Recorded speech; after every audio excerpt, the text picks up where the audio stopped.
હાજીપીરથી દેશેબર માર્ગનું કામ ચાલુ છે, જેથી રસ્તો વાહનોની અવરજવર માટે બંધ કરેલ છે, જેના કારણે રોડના વૈકલ્પિક માર્ગ તરીકે હાજીપીરથી જારા, લાખાપર, ગડુલી માર્ગ અને અન્ય બે માર્ગને વૈકલ્પિક માર્ગ તરીકે કલેક્ટર દ્વારા જાહેરનામાથી પ્રસિદ્ધ કરેલ છે, જેના કારણે હાલે હાજીપીરથી જારા, ગડુલી માર્ગ પર મોટી સંખ્યામાં મીઠાના ટ્રેલરોની અવરજવર કરી રહ્યા છે.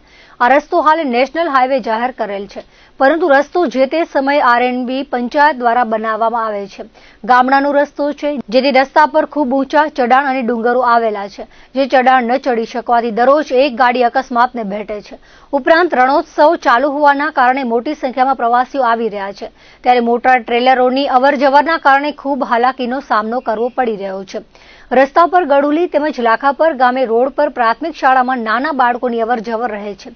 સિંગલ પટ્ટી રોડ પર પૂર ઝડપે વાહનો પસાર થાય છે, જેના કારણે વાલીઓમાં ચિંતા રહે છે. આ વિસ્તાર ખેતી સાથે જોડાયેલ છે અને હજુ તો 2 દિવસમાં જ રસ્તા પર મીઠાના ઢગલા થઈ ગયા છે, જેના કારણે ખેતીને નુકસાન થવાની પણ ભીતિ છે.